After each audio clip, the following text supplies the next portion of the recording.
Sir, ഒരിക്കൽ ആൾക്കൂട്ട കൊലപാതകം ചെയ്ത മധു, രണ്ടാമത് ഇപ്പോൾ നിലവിൽ ബിന്ദു, ഇവരെല്ലാം ദളിത് തലത്തിൽപ്പെടുന്ന ആൾക്കാർ തന്നെയാണ്. ഇവരോടൊന്നുമില്ലാത്ത ഒരു സ്നേഹം എന്തിനാണ് ഈ CPM-ന് വേടനോടുള്ളത്? അതൊക്കെ അവരുടെ PR വർക്കിൻ്റെ ഒരു ഭാഗമാണ്. അവർക്ക് ഉപയോഗിക്കേണ്ടിടത്ത് ഉപയോഗിക്കാൻ അറിയാമെന്നുള്ളത്. അതാണ് CPM. പ്രതിപക്ഷമെന്ന് പറയുന്നവരെ വെറും കൊഞ്ഞാണന്മാരാക്കുന്ന തരത്തിലുള്ള അവരതാണ് പ്രതിപക്ഷം. അങ്ങനെ ആയിട്ടുള്ളവരെ ഒന്നുകൂടെ ആക്കിക്കൊടുക്കും. ഇത്രയും വലിയ സംഭവങ്ങൾ തിരുവനന്തപുരത്ത് മൂക്കിന് താഴെയാണ്, പിണറായിയുടെ മൂക്കിന് താഴെ നടന്ന സംഭവമാണ്. പേരൂർക്കട എന്ന് പറഞ്ഞാൽ സെക്രട്ടേറിയറ്റിൽ നിന്ന് വെളിപ്പാടകലെ മാത്രമാണ്. അവിടെയാണ് ഒരു ദളിത് യുവതിയോട് പരാക്രമം കാട്ടിയത്. ഇതാണ് നവകേരളം. ഇവരൊക്കെ വലിയ സ്ത്രീ ശാക്തീകരണം പറയുന്നവരാണല്ലോ. ഈ ഇടതുപക്ഷ മുന്നണിയിൽ കുറേ ഫെമിനിസ്റ്റുകളുണ്ടല്ലോ, വലിയ സാംസ്കാരികം ഇവിടെ അങ്ങ് നടപ്പിലാക്കുന്ന കുറേ പേരുണ്ട്. കുറേ ബുദ്ധിജീവികൾ അഭിനയിച്ച് നടക്കുന്ന, കുറേ കാപട്യത്തോടു കൂടി നടക്കുന്നവരുണ്ട്. ഇവരൊക്കെ എവിടെ പോയി ഇപ്പം? ഒരു ദളിത് യുവതിയെ ഇത്രത്തോളം അധിക്ഷേപിച്ചപ്പോൾ ഇത് മുഴുവൻ പോലീസ് സ്റ്റേഷനൊക്കെ യഥാർത്ഥത്തിൽ ഇവരെ എല്ലാം മുഴുവൻ പേരെയും കയ്യാമം വയ്ക്കുകയാണ് വേണ്ടത്. ഇതൊക്കെ VS അച്യുതാനന്ദൻ ഭരിക്കണമായിരുന്നു കേട്ടോ. VS അച്യുതാനന്ദൻ പറഞ്ഞിട്ടുള്ളതാണല്ലോ, ഇങ്ങനെയുള്ളവന്മാരെയൊക്കെ കയ്യാമം വയ്ക്കണം, തെരുവിലൂടെ കൊണ്ടു നടക്കണമെന്ന് പറഞ്ഞിട്ട്. ഇതിപ്പോൾ എന്താണ് പറയുക, പിണറായി വലിയ നവകേരളം എന്നൊക്കെ പറയുന്നുണ്ടല്ലോ, സാംസ്കാരിക കേരളം. ആ സാംസ്കാരിക കേരളത്തിൻ്റെ തലസ്ഥാനത്തെ ഹൃദയഭാഗത്താണല്ലോ ഇത്തരത്തിലുള്ള സംഭവം നടന്നത്. അതും ഇപ്പം പോലീസ് സ്റ്റേഷന് പല പേരുകളൊക്കെ ഇല്ലേ, ജനമൈത്രി. എന്ത് മൈത്രി? ഇതാണോ ജനമൈത്രി? അസഭ്യ വാക്കുകൾ ചൊരിയുക. ഈ പണ്ടാണെന്നുണ്ടെങ്കിൽ ഇവരുടെ ചില സ്വഭാവം കണ്ടിട്ടാണ് സിനിമയിൽ അത് അങ്ങ് ആകുന്നത്. ഇപ്പം ചില സിനിമകളിലുണ്ട്. പോലീസുകാരൊക്കെ ഒരു കാലത്ത് മാറിയതാണ് കേട്ടോ, വളരെ മാറ്റം വന്നു. കാരണം ഇപ്പോൾ പോലീസിൽ ഇരിക്കുന്നതെല്ലാം സാധാരണ ഒരു സിവിൽ പോലീസ് ആയാൽ പോലും ഹൈലി എഡ്യൂക്കേറ്റഡ് ആണ്. ഒരിക്കൽ KB ഗണേഷ് കുമാർ നിയമസഭയിൽ പിണറായി വിജയനോട് പറഞ്ഞതാണ്, ഈ IPS ഓഫീസർമാരുടെ വീട്ടിൽ കുറച്ച് പോലീസുകാരെ ഇട്ടേക്കും, പട്ടിയെ കുളിപ്പിക്കാനും പച്ചക്കറി വാങ്ങാനും വീഴുപ്പലക്കാനും ഒക്കെ ആയിട്ട്. അവരുടെയൊക്കെ ക്വാളിഫിക്കേഷൻ എന്ന് പറയുന്നത് MA, MSc, MCom, PhD വരെ ഉണ്ടെന്നുള്ളതാണ്. പണ്ട് കാലത്താണ് ഈ 8ാം ക്ലാസ്സും 10ാം ക്ലാസ്സും 12ാം അങ്ങേയറ്റം പോയാൽ 12ാം ക്ലാസ് വരെ. ഇപ്പോൾ അത് മാറി, ഹൈലി ക്വാളിഫൈഡ് ആണ്. ഒരു പ്യൂൺ പോസ്റ്റിലാണ് കയറുന്നതെങ്കിൽ പോലും അത് ഹൈലി ക്വാളിഫൈഡ് ആയിട്ടുള്ളവരൊക്കെ തന്നെ അപ്ലൈ ചെയ്ത് സർക്കാർ ഉദ്യോഗമല്ലേ കയറും.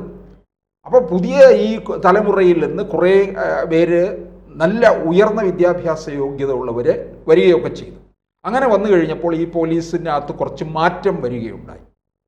കുറച്ച് ഫ്രണ്ട്ലി ആയിട്ട് നമ്മളോട് ഇടപഴകാൻ തുടങ്ങി.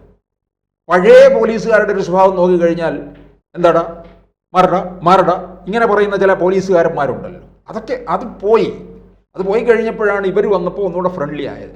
ഇപ്പോൾ ഈ പോലീസുകാരെ ആര് ചീത്തയാക്കിയെന്ന് ചോദിച്ചാൽ പിണറായി വിജയൻ്റെ ഈ പാർട്ടിയാണ്. ഈ പാർട്ടിയിൽ നിന്നുള്ള ഒരുപാട് നിയമനം നടന്നിട്ടുണ്ട്, പിൻവാതിൽ നിയമനവും അവർക്ക് വേണ്ടപ്പെട്ടതും ഒക്കെ നടന്നിട്ടുണ്ട്. ആ പാർട്ടി എന്ന് പറഞ്ഞാൽ എന്താ, DYFI എന്ന് വന്നതാണ്. നമ്മുടെ AA റഹീമിൻ്റെ കൂട്ടുകാർ തനി ഗുണ്ടകളാണ് DYFIയിലൊക്കെ ഉള്ളത്, തനി ഗുണ്ടായിസം.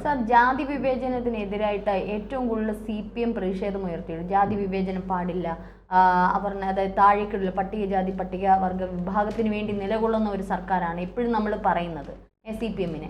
പക്ഷേ പണ്ടത്തെ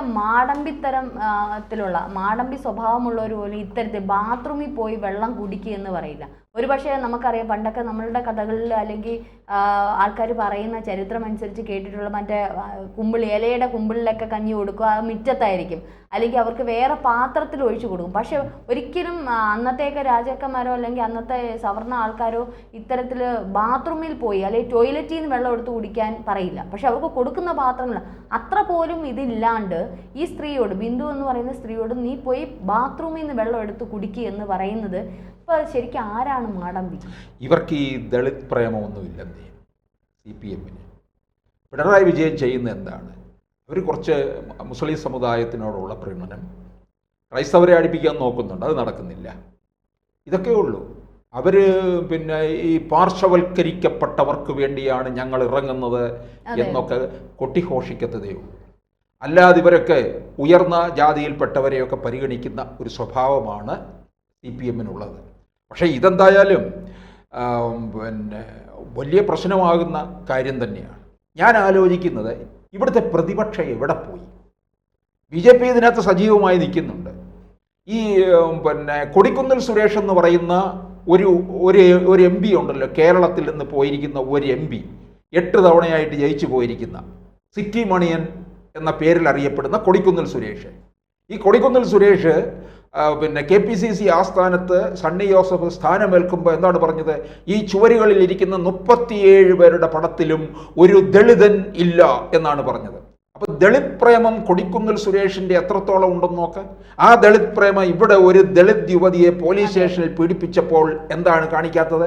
ഈ കൊടിക്കുന്നിൽ എന്ന് പറയുന്ന ഈ കോൺഗ്രസിലെ ഈ പുങ്കവൻ യഥാർത്ഥത്തിൽ കോൺഗ്രസ്സുകാരെ കൊണ്ട് ഒരു കാര്യത്തിന് കൊള്ളത്തില്ല, കാശിന് പ്രയോജനമില്ലാത്ത ഒരു പ്രതിപക്ഷമാണ് കേരളത്തിനകത്തുള്ളത്. എന്തായാലും ഈ അവർക്ക് ഇതിനകത്ത് എന്തിന് സ്ത്രീകൾ എത്ര ദിവസമായി ആ സെക്രട്ടേറിയറ്റിന് മുമ്പിൽ സമരം ചെയ്യുന്നു? ഇവർ പിന്നെ വലിയ കുറേ പേരെയൊക്കെ പിന്നെ അധികാര സ്ഥാനങ്ങളിലൊക്കെ കൊണ്ടുവന്ന് ഇരുത്തിയിട്ടുണ്ടല്ലോ, വലിയ സ്ത്രീ പ്രേമം കാണിച്ചു തന്നല്ലോ. ആര്യ രാജേന്ദ്രനെയും പിന്നെ ചിന്തോ ജെറോമിനെയും ഒക്കെ കൊണ്ടുവന്നല്ലോ. എന്നിട്ട് എന്താണ് കുറേയധികം സ്ത്രീകളെ തെരുവിൽ, പോലീസ് സ്റ്റേഷനിൽ പിന്നെ ക്രൂരമായ പീഡനം, പിന്നെ മുഖ്യമന്ത്രിയുടെ ഓഫീസിൽ വന്നു. തൊപ്പി വയ്ക്കാത്ത DGP-യാണ് P. ശശി. P. ശശിയുടെ കഥയൊക്കെ അറിയണമെന്നുണ്ടെങ്കിൽ പഴയ കാലത്തിലേക്ക് EK നായനാറിൻ്റെ കാലത്തിലേക്ക് പോയാൽ മതി. EK നായനാർക്ക് പേരുദോഷം ഉണ്ടാക്കിയ ആളാണ് P. ശശി. അത്രയ്ക്ക് കഥകളുള്ള ആളാണ്. അങ്ങനെയുള്ള അദ്ദേഹത്തെയാണ് അഗ്നിശുദ്ധി വരുത്തി പിണറായി വിജയൻ കൊണ്ടുവന്നിരുത്തിയിരിക്കുന്നത്. മനുഷ്യരോട് സംസാരിക്കാൻ അറിയത്തില്ലല്ലോ. പിന്നെ വേറൊരാളാണ് CM രവീന്ദ്രൻ. CM രവീന്ദ്രനും സ്വപ്നമായിട്ടുള്ള ഫോൺ കോളും ഫോൺ ചാറ്റും ഒക്കെ നമ്മൾ കാണുകയും കേൾക്കുകയും ഒക്കെ ചെയ്തിട്ടുള്ളതാണ്. അപ്പോൾ ഇവർക്കൊക്കെ ഏത് തരത്തിലാണ് പിന്നെ ഈ വലിയ നവകേരളം എന്നൊക്കെ പറയുന്നുണ്ടെങ്കിലും ഈ സ്ത്രീകളെ സംരക്ഷിക്കുന്ന കാര്യത്തിനകത്ത് ഈ യഥാർത്ഥത്തിൽ ആഭ്യന്തര വകുപ്പ് തന്നെയാണ് ഇതിൻ്റെ യഥാർത്ഥ ഒന്നാം പ്രതിയായി മാറേണ്ടത്. ആഭ്യന്തര വകുപ്പ് കൈയാളുന്ന പിണറായി വിജയൻ തന്നെയാണ് ഇതിനകത്ത് പ്രതിയാകാൻ പോകുന്നത്. കാരണം ഇത്രത്തോളം നീചമായ നികൃഷ്ടമായ ഒരു രീതിയാണ് ഇതിപ്പം.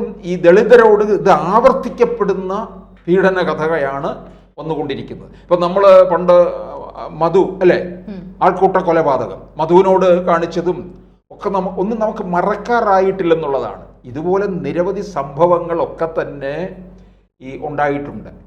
ഇതിനകത്ത് യഥാർത്ഥത്തിൽ വേണ്ടത് സ്ത്രീകളുടെ ഒരു കൂട്ടായ്മ ഉണ്ടാവുകയാണ് വേണ്ടത്. അതിനകത്ത് ദളിത് വിഭാഗത്തിൽപ്പെട്ടവരുടെ എന്നല്ല, മുഴുവൻ സ്ത്രീകളുടെയും ഒരു കൂട്ടായ്മ ഇതിൽ വരണം. എങ്കിൽ മാത്രമേ ഇത് കൊണ്ടുവരികയും ഇതിനെതിരെ ശക്തമായിട്ട് രംഗത്ത് വരികയും വേണമെന്നുള്ളതാണ്. സർ, മറ്റൊരു കാര്യം, ഇപ്പം വേടൻ്റെ കാര്യത്തിലേക്ക് വരുമ്പോൾ കഞ്ചാവ് കേസിലെ പ്രതി തന്നെയാണ് വേടൻ. വേടനെ എടുത്ത് പൊക്കിക്കൊണ്ട് സംസ്ഥാനതല സമ്മേളനത്തിന് ഇപ്പോൾ വാർഷികാഘോഷ പരിപാടികൾക്കൊക്കെ കൊണ്ടുപോകുന്നതിൽ ഇത് പ്രവണത എന്താണ്? കാരണം വേടൻ ഒരു കലാകാരനാണ്, പക്ഷേ അതിനപ്പുറം കഞ്ചാവ് കേസിൽ അത് തിരുത്തി എന്ന് പറഞ്ഞാൽ ഒരു പ്രതി തന്നെയാണ്. അപ്പോൾ വേടനെ ഇത്രത്തോളം വേടൻ്റെ പാട്ടുകൾ അങ്ങനെയാണ് ഇങ്ങനെയാണ് അത് പലർക്കും കയറി കൊള്ളുന്നു, ഇവിടെ ആർക്ക് കൊള്ളുന്നു? ഒന്നും കൊള്ളുന്നില്ല. അപ്പോൾ ഇപ്പോൾ BJP-യുടെ നേതൃത്വത്തിൽ നിന്ന് വരുന്ന വാർത്തകൾ ഒരു കഞ്ചാവ് കേസിലെ പ്രതിയാണോ ഇത്തരത്തിൽ സർക്കാർ തൂക്കിയെടുത്തുകൊണ്ട് നടക്കുന്നത്? ഈ ഒരു സർക്കാരിൻ്റെ പരിപാടിയിലൊക്കെ കുറച്ചുകൂടിയൊക്കെ മിതത്വം പാലിക്കേണ്ടത്. അല്ല, വേടൻ എന്ന് പറയുന്നത് AKG സെൻറ്ററിൻ്റെ ആസ്ഥാന ഗായകനാണ്. MP ഗോവിന്ദൻ തോളിലേറ്റിയല്ലേ കൊണ്ടു നടക്കുന്നത്. അപ്പോൾ അത് പിന്നെ ആലപ്പുഴ ജില്ലയിൽ CPM മുഴുവൻ ലഹരിക്ക് അടിമപ്പെട്ട് നിൽക്കുന്നവരാണ്. ലഹരിക്കും സ്ത്രീ വിഷയത്തിലും പെട്ട് നിൽക്കുന്നവരാണ് ആലപ്പുഴ ജില്ലയിൽ മുഴുവൻ. പിന്നെ വേടനെ ചുവന്നുകൊണ്ട് കിടന്നാൽ എന്താ കുഴപ്പം? അതാണ് CPM-ന് എന്തുമാകാം. ശരിക്കും പറഞ്ഞാൽ വേടൻ എന്ന കലാകാരൻ മനസ്സിലാക്കേണ്ടുന്ന ഒരു കാര്യമുണ്ട്. ഇത് രാഷ്ട്രീയ കളിയാണ്, രാഷ്ട്രീയക്കാരുടെ ചില കുതന്ത്രങ്ങളാണ്. അതിലൊരു കലാകാരൻ എന്നുള്ള രീതി താങ്കൾ പെട്ടുപോകരുത് എന്നുള്ളൊരു അഭ്യർത്ഥനയേ ഉള്ളൂ നമുക്കല്ലേ. ഇപ്പം ഇതിനകത്ത് ഈ വിഷയം യഥാർത്ഥത്തിൽ പിന്നെ ഇവർ പ്രതിപക്ഷത്തായിരുന്നുവെങ്കിൽ, കോൺഗ്രസ് ആണ് ഇവിടെ ഭരിച്ചുകൊണ്ടിരിക്കുന്നതെങ്കിൽ ഇവിടെ കത്തുമായിരുന്നു കേരളം. ഈ പോലീസ് സ്റ്റേഷൻ കത്തുമായിരുന്നു. ഇവിടുത്തെ കോൺഗ്രസ്സുകാരന്മാർ എവിടെ പോയി എന്നുള്ളതാണ്. ഇവന്മാരെ കൊണ്ട് പറ്റില്ലെങ്കിൽ പോയി തൂങ്ങിച്ചാവാൻ പറയുക. ഇന്ദിരാഭവനിൽ സ്ഥലമുണ്ടല്ലോ കുറേ എണ്ണത്തിന് തൂങ്ങിച്ചാവാനുള്ള, അവിടെ കെട്ടി തൂങ്ങാൻ പറ.